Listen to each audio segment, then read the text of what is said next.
श्री राधे राधे दोस्तों। आज मैं आपके लिए एक कहानी लेकर के आई हूँ।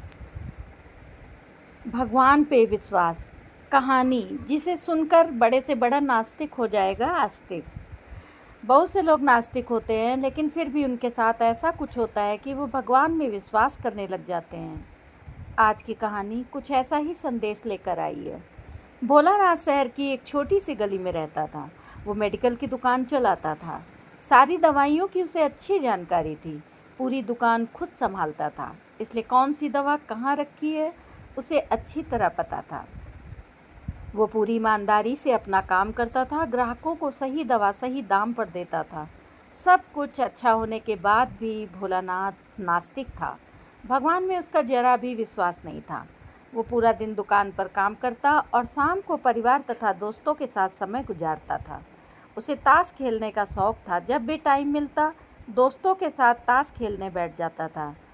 एक दिन वो दुकान पर था, तभी कुछ दोस्त आए। तभी भारी बारिश भी शुरू हो गई। रात हो गई थी, लेकिन सभी बारिश थमने का इंतजार कर रहे थे। बिजली भी चली गई थी। बैठे बैठे क्या करें, सोचा मोमबत्ती की रोशनी में ताश ही खेल लेते हैं। सारे दोस्त दुकान में ताश खेलने बैठ गए। सभी ताश में मगन थे। तभी एक लड़का दौड़ा दौड़ा आया। वो पूरी तरह भीग चुका था। उसने जेब से दवा की एक पर्ची निकाली और भोलानाथ से दवा मांगी। भोलानाथ खेल में मगन था। उसने पहली बार में तो ध्यान ही नहीं दिया।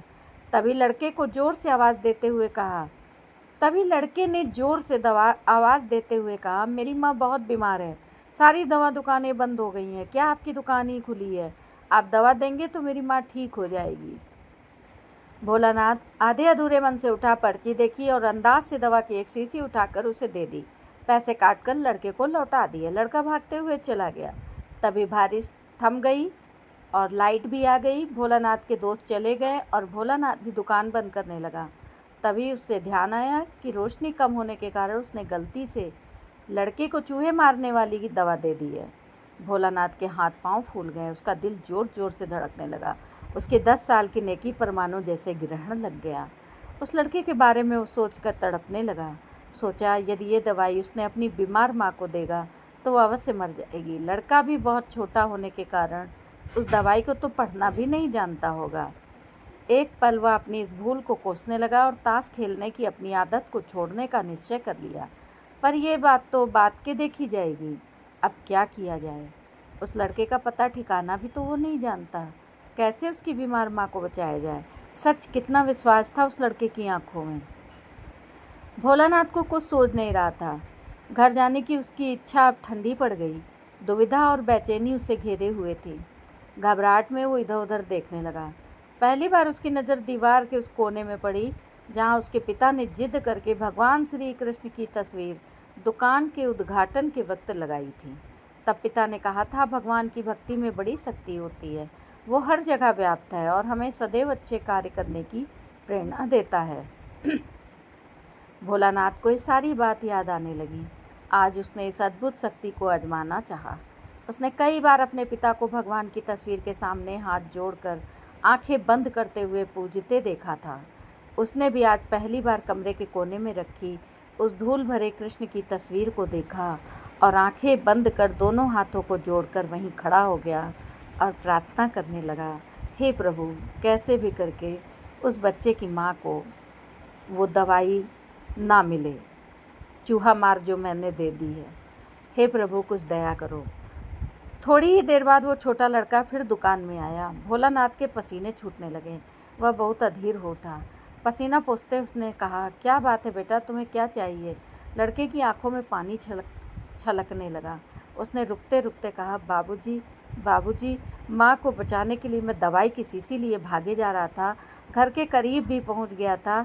बारिश की वजह से आंगन में पानी भरा था और मैं फिसल गया। दवाई की शीशी गिरकर टूट गई। क्या आप मुझे वही दवाई की दूसरी शीशी दे सकते हैं? लड़के ने उदास होकर कहा। भोलानाथ ने राहत की सांस ली और कहा, हाँ हाँ, क्यों नहीं। और फिर उसने दूसरी और सही दवाई दी और उसने एक तरफ भगवान को देखा भी। अब भगवान को देख करके उसका हृदय इतना ज़्यादा भगवान की तरफ हो गया कि कहा नहीं जा सकता। और उस लड़के ने दवाई की शीशी ली और कहा मेरे पास तो पैसे ही नहीं है। उस लड़के ने हिचकिचाते हुए कहा। भोलानाथ को उस पर भी दया आई। बोला कोई बात नहीं, तुम ये दवाई ले जाओ और अपनी माँ को बचाओ, जल्दी करो। हाँ, अब की बार संभल के जाना। लड़का अच्छा बाबूजी कहता हुआ खुशी से चल पड़ा। अब भोलानाथ की जान में जान आई। भगवान को धन्यवाद देता हुआ उसने अपने हाथों से उस धूल भरे कृष्ण भगवान की तस्वीर को लेकर अपनी धोती से पोंछने लगा और अपने सीने से लगा लिया। इसीलिए कहते हैं संकट में ही भगवान याद आते हैं, और सच्चे दिल से यदि भगवान को याद किया जाए तो भगवान तो आते ही हैं और मदद भी करते हैं। तो राधे राधे दोस्तों, आपको ये मेरी कहानी कैसी लगी मुझे कमेंट करके अवश्य बताइएगा और मेरे चैनल को सब्सक्राइब अवश्य करिएगा। धन्यवाद दोस्तों।